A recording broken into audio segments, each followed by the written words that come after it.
Entender um pouco agora dos países europeus, tem ali um legado, inclusive, de distribuição equitativa de renda ali, tem um passado comunista. Queria entender um pouco na tua leitura como essa herança, e se essa herança histórica, influencia também essa desigualdade de renda atual nestes países, inclusive em comparação com outros mercados. Perfeitamente. Quando a gente olha a Europa como um todo, a Europa sempre teve uma tendência a ser um continente social-democrata, né? Isso na Europa ocidental, onde as diferenças de renda sempre foram combatidas. E isso é sentido pela qualidade da educação básica, que sempre foi muito elevada, né? Medidas de impostos progressivos, principalmente em renda, e impostos sobre propriedades. Então, isso reduziu. Outro ponto importante das sociedades europeias é que elas sempre foram muito mais homogêneas do que as latino-americanas e do que os Estados Unidos. Então, essa questão étnico-racial, né, sempre prevaleceu nesses países. Obviamente que nos últimos 40 anos a gente teve uma entrada grande, um influxo grande de imigrantes de toda a parte do mundo, principalmente do Oriente Médio, África, etc. Mas a base desses países sempre foi um número muito maior, assim, de coesão social em função da unicidade étnico-racial. Quando a gente fala dos países da Europa Oriental, a conversa é muito diferente. Esses países passaram 70 anos sobre a égide de um regime comunista, socialista, associados como satélites da União Soviética. Nesse período, houve muito pouca imigração de pessoas para esses países. Os conceitos socialistas, comunistas, sempre promoveram igualdade, né, do ponto de vista de renda, né, e de quantidade de propriedade. Nunca houve um investimento, porque a propriedade privada ela não existia ou existia parcialmente, como na Iugoslávia, diferentemente do resto. Então, as pessoas não acumularam riqueza. Então, era muito mais a renda, e a renda era muito mais equitativa. Nesse período, os países que fizeram parte da Cortina de Ferro, os países comunistas da Europa, investiram somas pesadas na educação. E a educação desses países, desses povos, quando esses povos saíram do domínio soviético, do domínio comunista, no final da década de 80 e no começo dos anos 90, né, a gente tinha um grande acúmulo de capital humano nessas sociedades. Eram sociedades muito, e são ainda muito homogêneas, e o que acabou acontecendo?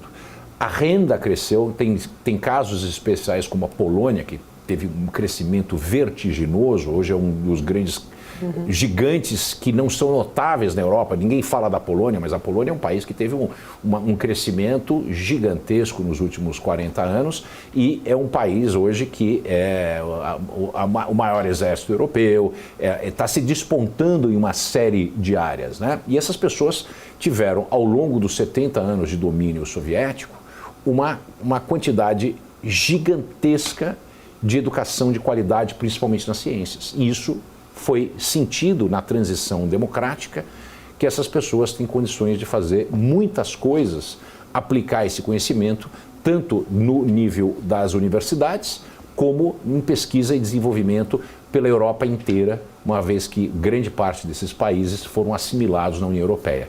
Então, obviamente, em função dessas políticas, né, e eu não estou fazendo um salvo aqui para o comunismo, mas o fato dessas sociedades, porque eles eram muito pobres quando eles entraram, né, era todo mundo muito pobre, né, não existia todo mundo classe média, era todo mundo muito pobre, mas com um alto grau de educação. No momento que um alto grau de educação, de capital humano, se encontra com a liberdade do Ocidente e a possibilidade de adentrar o mundo das sociedades livres, essas sociedades encontraram grandes oportunidades de crescimento que a gente tem assistido na União Europeia e nos países que formavam a parte da cortina de ferro. Bandic, tentando entender um pouquinho da integração, vamos dizer assim, global e desigualdade, a globalização de fato ali das elites, né? Essa integração de economias emergentes ao mercado global, você acredita, né, de que forma isso poderia tanto aumentar ou quanto reduzir de repente essa desigualdade? Em que circunstâncias essa integração poderia ajudar a reduzir essas desigualdades? A grande oportunidade da integração que acontece através da globalização é quando a gente tem esse contato com o externo, existem trocas. E essas trocas acontecem, trocas de tecnologia, trocas de ideais, trocas de modelos de pensamento, como os famosos modelos mentais para trazer a maneira de pensar. Do Douglass North, vencedor do Prêmio Nobel. Eu tive a honra de ter estudado com ele um pouquinho, um cara brilhante que sempre falou dos modelos mentais. A globalização, essa polinização cruzada traz isso. Inclusive maneiras de fazer coisas melhores, inclusive socialmente, né? Toda sociedade tem as suas ortodoxias. As ortodoxias, elas são aquilo que nos trouxeram até aqui. São as formas de fazer aquilo que a gente faz. Existe o rito. A ortodoxia, quando ela se solidifica, ela se transforma num rito, né? Você não muda aquele rito com frequência. E a sociedade acaba sendo antagônica com mudanças bruscas nessas ortodoxias. Mas conforme essas pessoas acabam se conhecendo, trocando ideias, métodos, maneiras, tecnologias e tudo isso, elas se polinizam de maneira cruzada e existe a oportunidade de tentar ou de adotar novas práticas. E é isso que acabou acontecendo na Europa Oriental, isso que acabou acontecendo na Ásia virtuosa, né, os tigres asiáticos, e tem dois exemplos especiais, né? Um na Europa, que é o caso da Irlanda, que até 1982 era um dos países mais pobres da Europa, era um país mais pobre que a Grécia, era um exportador, um net exportador de gente, e era um país, hoje é o maior PIB per capita da Europa, né, entre os 5 maiores PIB per capita do mundo, e fez um trabalho gigantesco e de enorme eficiência em transformar a força de trabalho, através de educação de qualidade, numa força de trabalho que pode abarcar empresas como a Google, como Apple, como Bausch & Lomb e uma série de outras grandes empresas que operam na Europa com base na Irlanda, tá certo? Pelo outro lado tem a Coreia, que foi calcado de novo na questão da educação, do preparo dessas pessoas através de ciências, através de tecnologia, através de aprender a falar inglês, né? Porque um dos problemas de não falar inglês é que quando o manual daquela última tecnologia é traduzido para o português, e aqui ninguém fala inglês, o chinês, o coreano, o japonês, todo mundo já leu em inglês, já assimilou e já está produzindo com aquela tecnologia. Aqui a gente está esperando que o cara traduza isso em português, e o cara que vai ler em português não consegue fazer nenhum sentido do que está escrito, porque a educação é tão ruim que a qualidade, a capacidade de análise e de compreensão de texto para ação é muito baixa. Então, tem o problema do inglês, que o cara não lê, e o problema que antecede ele, que é a compreensão de texto. Então, nós temos um problema muito sério. Vai estar a Coreia. Teve um estudo feito pelo professor Pereira, da Fundação Getúlio Vargas, que coloca o seguinte, né? Isso é o que a gente chama em economia de um contraintuitivo, né? Um contrafatual, né? Se eu pegasse desde os anos 70, quando começou esse milagre brasileiro e o milagre coreano, e eu tivesse o mesmo nível de educação que a Coreia do Sul teve, em termos de anos estudados, usando os mesmos números, e se eu tivesse o mesmo número de savings, né, a poupança interna da Coreia, o PIB brasileiro hoje seria 40% maior.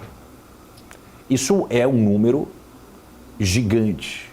E o impacto desse PIB seria relevante do ponto de vista de exterminar a fome e a pobreza absoluta e trazer milhões desses 203 milhões de brasileiros que hoje apenas cerca de 45, 50 milhões de brasileiros são consumidores, a gente poder trazer esses brasileiros que estão fora da classe de consumidor para serem consumidores. Isso em si também impacta positivamente o PIB, crescimento, consumo, uma série de coisas. Essas pessoas passam a ser mais ricas, elas passam a investir mais no capital humano delas, elas passam a ter menos filhos, mas investir mais na qualidade da educação dos seus filhos e assim por diante você tem um ciclo virtuoso. Lembra que eu falei da espiral da morte?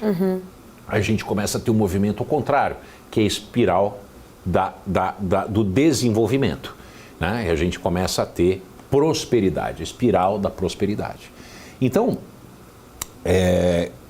quando nós observamos essas questões e comparamos com outros países, e a gente entende onde nós falhamos e o que a gente não aprendeu, apesar de ter sido... Nós estamos sendo expostos à globalização há muito tempo, mas o Brasil, diferentemente da Coreia, diferentemente da Irlanda, diferentemente até do Vietnã, que era um país totalmente fechado, um país comunista até hoje, ele se abriu para as benesses, as oportunidades de aprender e aprender a fazer diferente. Aqui não. A gente não só tem uma educação muito, muito ruim, que não forma essas pessoas, mas a gente protege continuamente as indústrias e os próprios empregados, a força de trabalho, de concorrência externa. Então, nós temos, apesar de expostos à competição global em termos, domesticamente o Brasil fica numa redoma de proteção que eu sempre digo o seguinte, gerou empresários gato gordos, né?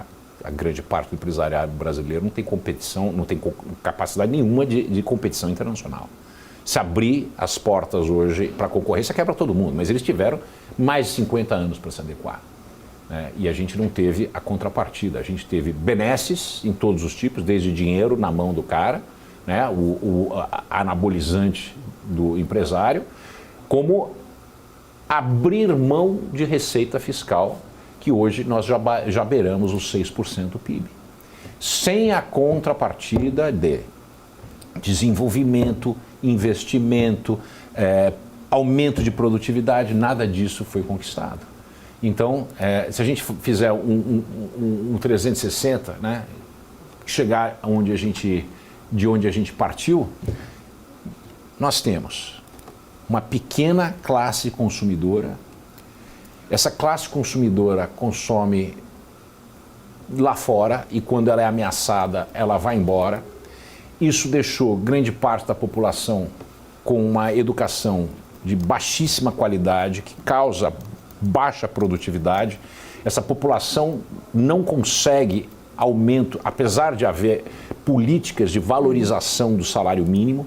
Essa política de valorização do salário mínimo, ela é incompatível com o empresariado, não porque o empresário seja maldoso e não queira valorizar o salário mínimo, mas ganhos salariais só podem acontecer através de ganhos de produtividade, senão você está roubando, confiscando dinheiro do empresário e passando para o funcionário, e é um funcionário que não tem ganho de produtividade, então você está tirando de um passando para o outro. É um jogo de perda, de perda negativa, é um jogo que todo mundo perde, perde-perde. Então, o que acaba acontecendo? A gente não entra nessa direção, né, de nos transformar num país industrial, um país avançado, porque nós vivemos essa dicotomia. Todas as vezes que nós tomamos decisão ou falamos que vamos tomar uma decisão, a decisão é sempre muito politizada, é penalizar o rico. Esse rico é móvel, ele vai embora. E o que acaba acontecendo? Entra aquela história da espiral da morte. Gostou desse vídeo? Não esqueça de deixar o seu like aqui na programação do YouTube e acompanhar o restante dos nossos conteúdos. Eu deixei separado aqui 2 vídeos super interessantes sobre economia e negócios. Então, clique nestes links e, claro, acompanhe o restante da programação da BMC News. Informação que gera valor.